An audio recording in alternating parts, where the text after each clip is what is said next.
بسم اللہ الرحمن الرحیم۔ السلام علیکم معزز طلباء کرام، آپ سب کیسے ہیں؟ آج ہم تفسیر بیضاوی کے سبق نمبر 151 کو پڑھیں گے۔ آج کے ہمارے سبق کا عنوان ہے معتزلہ کا اضطراب۔ آج کے ہمارے سبق کی عبارت شروع ہوتی ہے وَاضْطَرَبَتِ الْمُعْتَزِلَةُ سے۔ آئیے سب سے پہلے عبارت پڑھ کے اس کا ترجمہ کرتے ہیں، اس کے بعد اس کی وضاحت کی طرف بھی بڑھتے ہیں۔ مصنف علیہ رحمہ لکھتے ہیں وَاضْطَرَبَتِ الْمُعْتَزِلَةُ فِيهِ فَذَكَرُوا وُجُوهًا مِنَ التَّعْوِيلِ، اور معتزلہ اس آیت کے بارے میں بے قرار ہوئے، چنانچہ انہوں نے مختلف قسم کی تعویلیں کر ڈالی۔ جی طلبہ کرام، یہ تھی ہمارے آج کے سبق کی عبارت اور اس کا ترجمہ۔ آئیے اب اس کی وضاحت کی طرف بڑھتے ہیں۔ اصل میں یہاں سے معتزلہ کی تعویلات کو ذکر کر رہے ہیں، کیونکہ معتزلہ ختم کی نسبت حق تعالی کی طرف حقیقت نہیں مانتے، اور اگر مانتے بھی ہیں جیسا کہ بعض تعویلوں سے واضح ہوتا ہے تو ختمہ کے وہ معنی مجازی مراد نہیں لیتے جو اہل سنت و جماعت نے مراد لیا ہے، بلکہ دوسرے معنی مراد لیتے ہیں۔ اس وجہ سے وہ ایسی تعویلات ذکر کر رہے ہیں جن سے نسبت کا مجاز اور مصروف عن ظاہر ہونا ثابت ہو جائے۔ اب رہی یہ بات کہ معتزلہ نسبت کو مجاز پر کیوں محمول کرتے ہیں، تو اس بات کو سمجھنے کے لیے دو باتوں کا جاننا ضروری ہے جو علم کلام کی کتابوں میں تفصیلاً مذکور ہیں۔ پہلی بات یہ ہے کہ افعال شرعیہ کے اچھا یا برا ہونے کے حاکم کے بارے میں اختلاف ہے کہ آیا افعال شرعیہ کے حسن و قبح کا فیصلہ عقل کرتی ہے یا شریعت کرتی ہے؟ تو اس میں دو قول ہیں۔ ایک قول ابو الحسن اشعری یعنی اشاعرہ کا ہے، اور دوسرا قول ابو منصور ماتوریدی یعنی ماتوریدیہ اور پھر معتزلہ کا ہے۔ اچھا، اشاعرہ کا کہنا یہ ہے کہ حسن و قبح یعنی اچھا اور برا کا ادراک کرنے والی اور فیصلہ کرنے والی شریعت ہے، عقل کا اس میں کچھ بھی حصہ نہیں ہے۔ بس جس چیز کو شارع نے ہمارے لیے جائز کر دیا تو وہ حسن ہے، اور جو چیز ممنوع قرار دی گئی تو وہ پھر قبیح ہو جاتی ہے۔ اور ماتوریدیہ یعنی متکلمین احناف اور معتزلہ کا یہ کہنا ہے کہ عقل حسن و قبح کا ادراک اور فیصلہ کرتی ہے، مگر پھر ماتوریدیہ اور معتزلہ میں یہاں پہ آ کے اختلاف ہو جاتا ہے، اور وہ اختلاف یہ ہے کہ ماتوریدیہ کہتے ہیں کہ عقل کا فیصلہ موقوف رہے گا شریعت پر، یعنی جب تک شریعت وارد نہ ہو اس عقلی فیصلہ پر جزم اور یقین نہیں کیا جا سکتا، تو بالاختتام یعنی وہ بھی شریعت پر ہی اسے لا کے موقوف رکھتے ہیں۔ جبکہ معتزلہ کہتے ہیں کہ شرع پر کوئی بھی چیز موقوف نہیں، بلکہ جب عقل کسی چیز کو اچھا قرار دے تو اس پر یقین کیا جا سکتا ہے اور جزمن کہا جا سکتا ہے کہ یہ حسن ہے، اور جب عقل کسی کو برا قرار دے تو وہ پھر قبح کے دائرے میں یقیناً داخل ہوگی۔ اچھا، دوسری بات یہ ہے کہ اہل سنت و جماعت اور معتزلہ کے اس بارے میں بھی اختلاف ہے کہ آیا قبیح چیزیں مثلا کفار کے دل پہ مہر لگا دینا خدا کی طرف حقیقتاً منسوب کی جا سکتی ہیں یا نہیں؟ تو معتزلہ اس کا انکار کرتے ہیں اور اہل سنت اس کا اثبات کرتے ہیں۔ معتزلہ کہتے ہیں کہ خدا کی ذات عظیم و شان ہے، لہٰذا اس کی عظمت کا تقاضا یہی ہے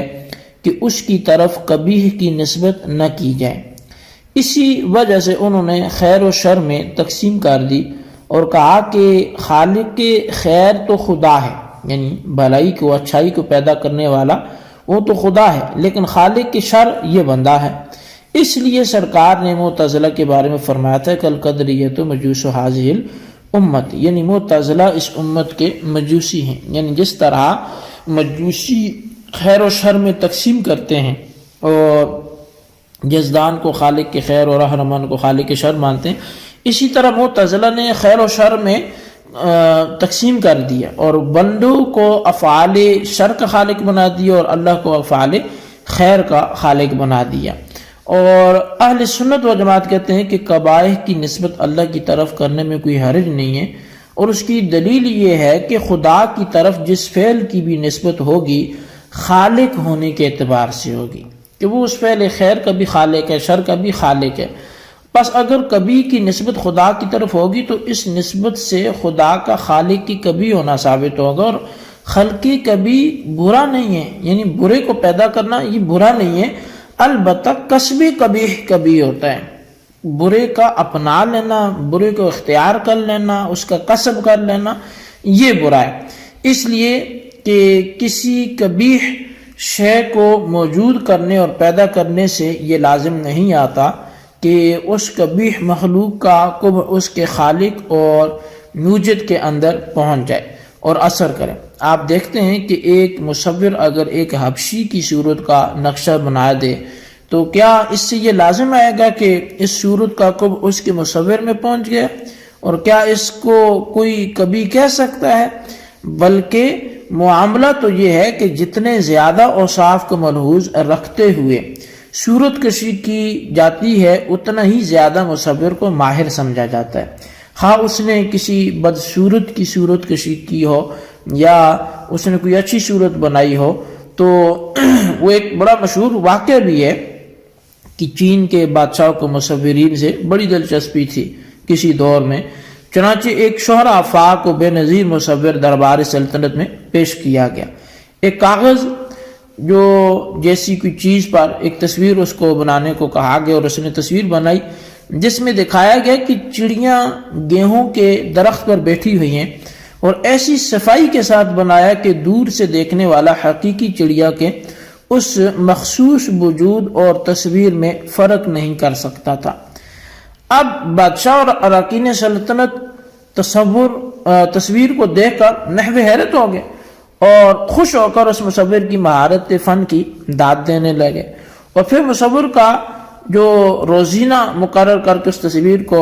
صدر دروازے پر لٹکا دیا گیا، اور اعلان کر دیا گیا کہ سال بھر میں جو شخص بھی اس تصویر میں نقش نکال دے تو انعام و خلعت شاہی کا مستحق ٹھہرے گا۔ اب بڑے بڑے لوگ شوق انعام میں آتے اور نقش نکالنے کی کوشش کرتے، مگر حیران رہ جاتے۔ اسی زمانے میں ایک اعرابی جو عمر رسیدہ تھا وہ حاضر سلطنت ہوا، اور اجازت طلبی کے بعد بکمال ادب عرض کیا کہ ذاتی طور پہ تصویر میں کوئی رخنہ اور خلل نہیں ہے، مگر تصویر کشی میں وصف خارجی کا ایک لحاظ نہیں رکھا گیا، وہ یہ کہ مصور نے جس گیہوں کے درخت پر چڑیوں کو بٹھا رکھا ہے اس درخت کو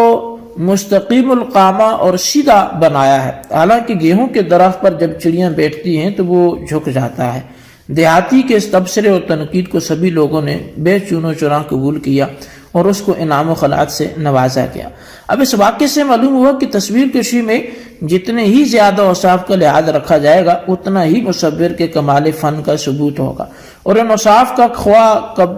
کبھی ہی یہ اوصاف کیوں نہ ہو مصور پر کوئی اثر نہیں پڑے گا، بلکہ اس کبھی کے نزدیک کبھی کو ترک کرنے کی وجہ سے کبھی تصویر کو ناقص اور مصور کو نامکمل قرار دیا جا سکتا ہے۔ اب اسی واقعے میں دیکھیے کہ درخت کے ٹیڑھے پن کو چھوڑ دینے کی وجہ سے مصور کے اندر نقص ثابت کر دیا گیا۔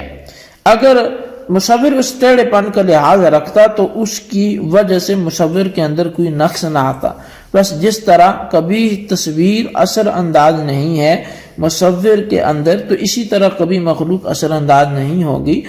خالق کے اندر۔ تو اسی طرح کاتب کی مثال ہے کہ کاتب ایسے حرفوں کو بھی لکھتا ہے جو ٹیڑھے بینکے ہوتے ہیں، مگر وہ مکتوب کے ٹیڑھ ہونے کی وجہ سے کاتب پر کوئی اثر نہیں ہوتا۔ تو بہرحال جی یہ کافی ایسی چیزیں ہیں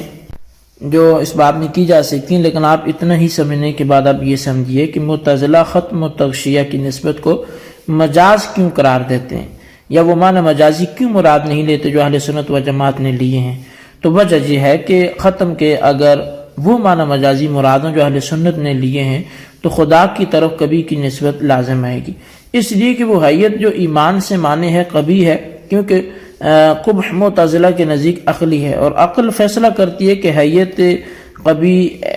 کبھی ہے، اس لیے کہ وہ ایمان سے روکنے والی ہے جو اہم الفرائض ہے، اور اہم الفرائض احسن شے ہے، اور احسن سے روکنے والی چیز اقبح شے ہے. بس ایت مانعہ اقبح شے ہے. بس اگر یہ معنی مراد لی جائے اور اسناد کو حقیقت عقلی مانا جائے تو نسبت اقبح الاشیاء الی اللہ لازم آئے گی جو مستبعد و متعذر ہے. لہذا اگر اسناد حقیقت ہوگی تو یہ معنی مراد نہیں ہوں گے، اور اگر یہ معنی مراد ہوں گے تو اسناد حقیقت نہیں ہوں گے. چنانچہ اسی نظریے کے مطابق معتزلہ نے آیت میں 7 تعبیریں ذکر کی ہیں، اور ان 7 تعبیروں کے حوالے سے ہم آئندہ گفتگو کریں گے. آئندہ سبق میں پہلی 2 تعبیروں کا ذکر ہوگا اور اس کے بعد پھر یہ کے بعد دیگر تعبیرات کا ذکر ہوگا.